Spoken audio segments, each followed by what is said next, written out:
brief introduction to Writers Inspired by the Arts for those who are not too familiar with us. I started Writers Inspired by the Arts in February of this year to be able to talk with people about creativity and how art forms other than writing can work together with writing or adjunct to writing or adjacent to writing, however you want to word that, and really help you with an extra dose of inspiration, either on a regular basis or now and then. I do that with photography, and people do it with painting and sculpture, clay, anything. But I want to go ahead and introduce you to Kiala now. So Kiala is a writer, teacher, community builder, bookbinder, fabric artist, painter, tarot card reader, right? Mm-hmm. Yes. Retreat leader, and soul collage trainer, amongst, I think, other things. But yes, the list is long, people. I've lived a long life, a long, wide life. yeah. Well, we're going to start with a question about that. Mm-hmm. And then we'll get to soul collage, which is Okay. the main component of this live. But I wanted to ask you, how do you manage to work at the intersection of all of that? You know, how do they flow into one another and sustain themselves and you? Mm-hmm. Yeah. Okay. That's a big question. I'm going to sit with it for 1 second. Just break it down, like, Yeah. I you don't think have to answer big. Yeah. That's what I'm thinking. Just how can I say it very succinctly for you all? So first and foremost, I definitely consider myself multi-passionate, multi-talented, and I have a lot of interests. I love learning, and I'm curious about things. However, because I've lived such a wide life, I know also very much what I don't want to do and what I'm not interested in. And so I think that everything I do at this point in my life, in my career, in my work, in my art, in my creativity, it all boils down to one of two things, right? Does it bring me joy? Like, is it doing something favorable for me? And does it serve the thing that I think is my purpose here, which is to empower women specifically, but anyone who wants to be in my energy, to empower people to be creative, tell their story, courageously self-express themselves. So anything that I'm doing usually falls under one of those two categories, and I feel pretty good with that being the umbrella. Does it light me up, bring me joy, have some sort of favorable something for me? And then does it fall in line with what I value in terms of the work I think I'm here to do in the world for others? So if it doesn't check one of those, both of those boxes really, but definitely if it doesn't check one of those boxes, I don't even bother with it. I don't bother going in that direction. So I think that's the way I wrangle it, is I just have very clear intentions about what my creativity is meant to do for me. I don't try to get my creativity to be the end all be all for every aspect of my life. Right. But it does definitely fuel my joy, and it fuels my curiosity. And in a lot of ways, it is medicine for me in certain areas of my life. It cannot heal all the things, but it definitely has been a source of healing for me as well. So as long as it fits into that, I'm willing to look at it, to pursue it, to give it a try. And I know pretty quickly when something is no longer lighting me up, and I give myself permission to step away from it, to abandon it, whether that's a project or an entire medium of sorts, So So, where would we find you during any kind of 6-month period of time? Like, what are you doing? Yeah. You're teaching, right? Absolutely. What else are you doing concurrently? Yeah, so always teaching. My husband and I run an online mystery school, Life Alchemy Academy, and so there's always classes and workshops. I host a lot of other teachers. This year started year 10 of a signature program we've been running called Pull Pen Paint, and I sat down and I sort of did a retrospective of that program.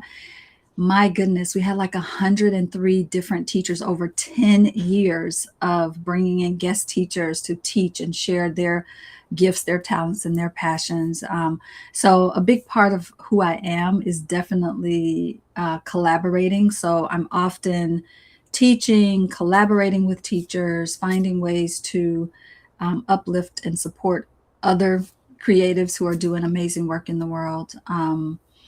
I am a caregiver, so that is also happening in my world simultaneously alongside, right, all the yummy good creative stuff I get to do. I also I've started to reframe it. I get to take care of my 82-year-old mama and be her primary caregiver, and my husband's going through a little bit of a health/healing crisis right now with his physical health, and so being able to support him as well in that. So a lot of my work, also just a lot of my day, my 6 months, if I just carve out 6 months and look at that, is writing, reading. I am always journaling. I'm always making something. I have 50 projects going at once, usually. Not that I'm touching all 50, but there are 50 unfinished projects around me at all times, whether it's a manuscript or that I'm, been working on for 20 years, or it's something I just started 10 days ago.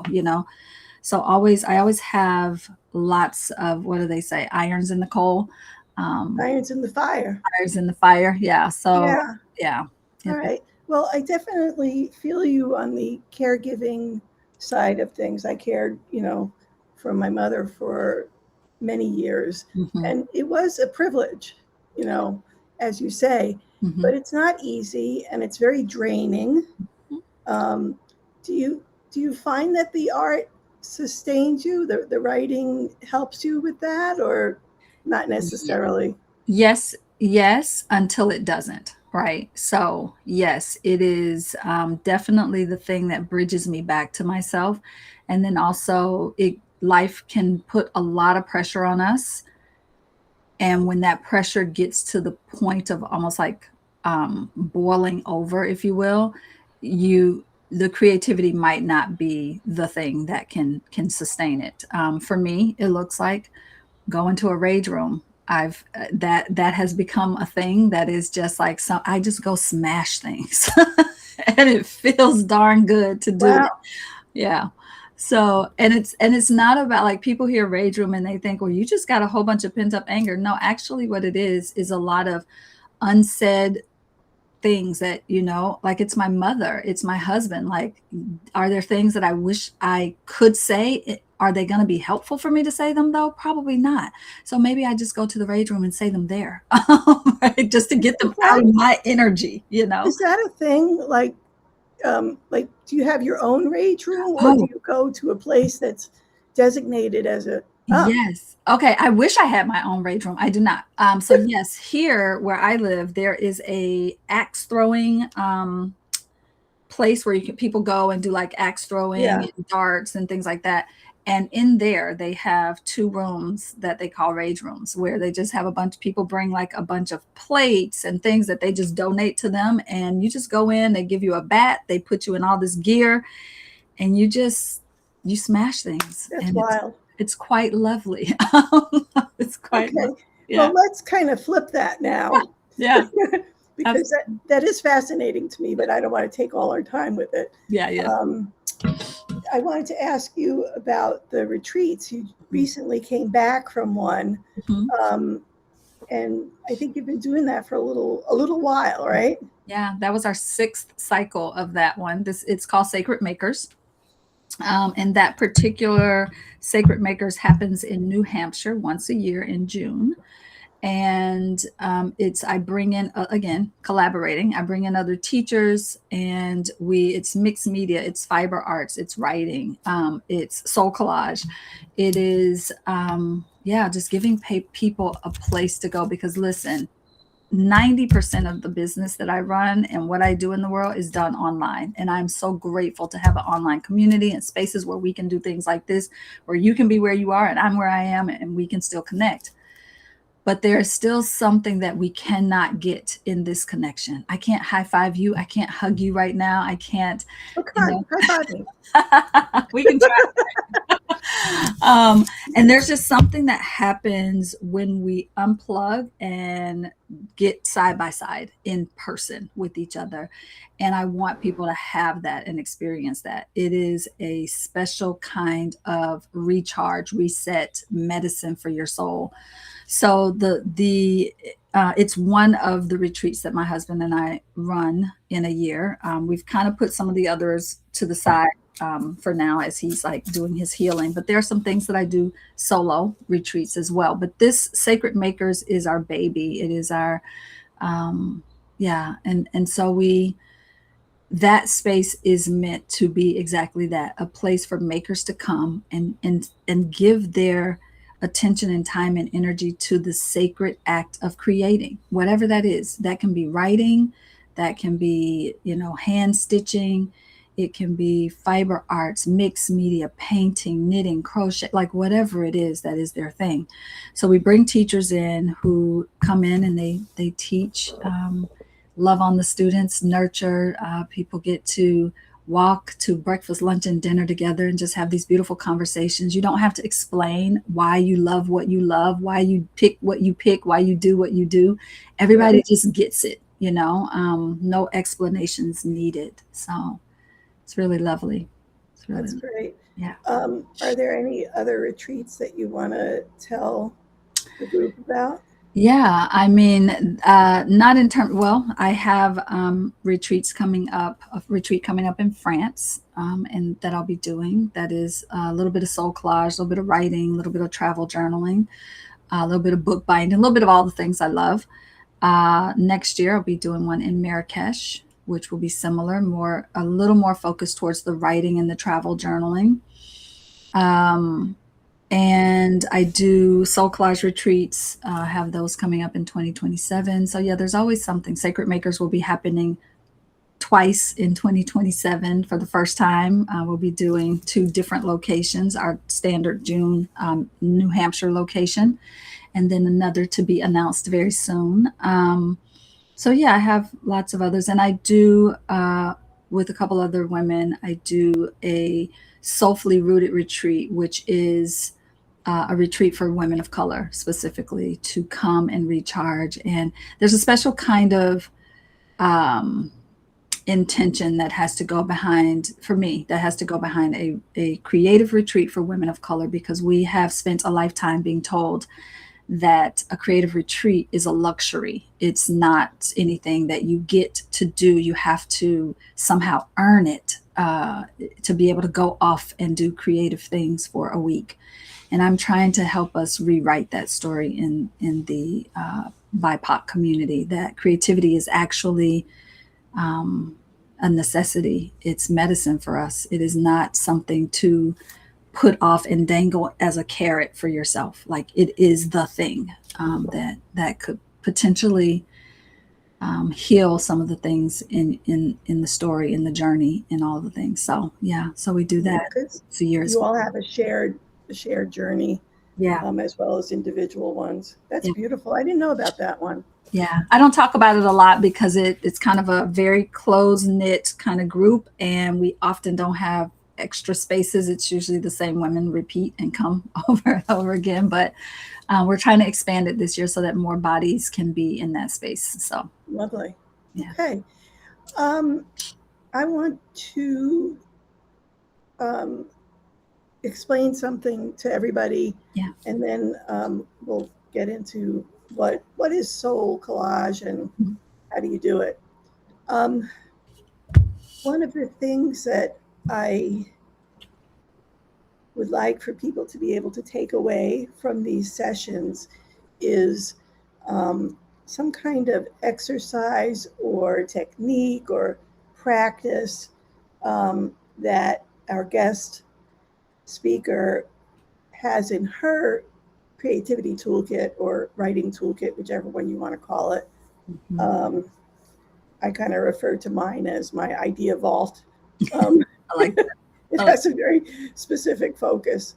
But Kiala is going to give us a demo, but you can also participate if you have the materials with you on soul collage. So what is soul collage? And if you don't, I know that I don't want you to have to tell a long story, but how did you get into it if possible? Yeah, absolutely. So the short version, soul collage is it's really an expressive arts method that was founded by Sina Frost in the late 80s, 1980s. And this method it's tried and true. It has survived decades at this point. It has even survived Sina. She has left a beautiful legacy of coming to, you just need a few materials. That's the other piece of it. You just need a few materials to do it. You need a magazine or imagery from somewhere, but we use magazines because they're readily available. You need a pair of scissors, a glue stick, and a substrate to put it all down on, right? And so it's stuff that most people can find in their homes or at their neighbor's house. Yes, exactly. And things that are easy to get your hands on. And there's a lot of theory because Sina was a psychologist. So there's a psychiatrist. So there's a lot of theory underpinning from Jungian theory to Gestalt theory. There's a lot of so the method does what it's meant to do without you as a facilitator. If we're facilitating, we don't have to guide people anywhere, really. Their cards are going to do it, right? So, we talk about soul collage and we go through the process of like making one card. But eventually the idea is that you have a deck of cards, right? That you have many of them that you are working with, that you're consulting, that you make them, you meet them, and then you consult them for guidance. And so what we'll have time to do today is a demo of making and meeting. And in that making and meeting, you're basically getting to know a part of yourself. So every single one of these cards represents a part of my soul, right? Because we are, as much as we are working to bring ourselves into wholeness, we are often a fragmented self, right? There's the part of you that is the mother, the daughter, the sister, the cousin, the employee, the boss, the supervisor, the writer self, the knitter self, right? You, the cook, you, the right, all the parts of us. And so this is a way that we give voice to all the parts of who we are. It can be both intuitive and intentional. It has that sort of built into it. Most people come to this work with a very intuitive lens, but there are times when you can shift into that intention as well. There's a whole structure to working with the cards. Once you have them, there's a structure of the deck. There's so many. We have over 6,000 facilitators worldwide. Soul Collage Institute is sort of devoted to training facilitators to help them get out there and do this work with people. We have people doing this in every setting you can imagine, working with people like veterans with PTSD, working with incarcerated folks, working with underserved communities, working with communities where there's lots of privilege, working with people who are just trying to find who they are in the world. And understand themselves better, be a better version of themselves. So you name it, this method probably has touched that particular part of the world. It is definitely something that has been around for a while and has pretty much held its original form in terms of how we bring it out into the world. People use it for writing a lot, which is why when I said, hey, I'd love to have a conversation about soul collage as a part of writing, writing into the arts or writing with the arts, because to me, it is the quintessential conversation you get to have with yourself every day, right? If you just pulled, and Sina did this, she pulled one card every single day, like 30 plus years of her life. She did that. Just one card every day, have a conversation with it, right? It's like you getting to have a conversation with a part of your soul every day. So I came to Soul Collage. I won't even go into my long story, just to say a lot of fits and starts. I was like, I don't want to do it. And then I did it. And then I didn't want to do it anymore because I was like, wow, my God is showing me so much. I don't think I'm ready to see this much about myself yet. And so I did a lot of like in, I'm out. I'm in, I'm out, until eventually the deck started to form. And I went, oh, this is what's happening. This is what it's doing for me. And now I cannot imagine my life without Soul Collage. I pull a card every day.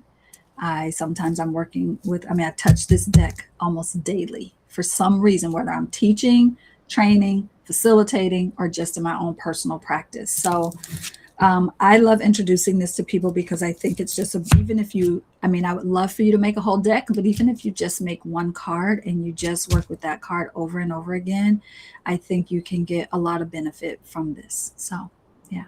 Cool. So before we begin, is anybody in the on the list here, our attendees, is anybody going to try one today? I know this is not the perfect format for working together, but it's good. I think we can make it work. And I see a bunch of folks in here from my community who I know already do Soul Collage and have lots of Soul Collage cards. So I hope that they will grab their supplies and make a card. The one thing I will say is, sort of release the idea that you need to make art, right? Soul Collage is not meant to be anything that you necessarily ever have to share with another human being on the planet. I went probably 6 years before I ever put a Soul Collage card that I made on a flyer in public on Instagram, like to let other people see it. Like if you saw my Soul Collage cards, it's because you came to an in-person workshop with me, right? So I advocate for make the card and don't feel like you need to show it to anyone. It's not meant to be museum quality art. It's not meant to be a gallery. It's not meant to be shared necessarily with anyone. We don't barter our cards. We don't trade our cards. I'm not going to give my card to you and you give me yours. It's really meant to be a soul tending thing, very much for you. We do it in community because that helps give voice to things in a way that we can't give voice to when we're by ourselves. But this really could be a solitary practice that you have for yourself. I hope you'll do it in community with others because it does kind of change it a little bit when you're in community. But you definitely don't need to worry about being a collage artist or am I doing this right? I'm going to give you some really basic steps. If you follow those steps, you're doing it right. Period. Okay, let's go. Yeah, you ready?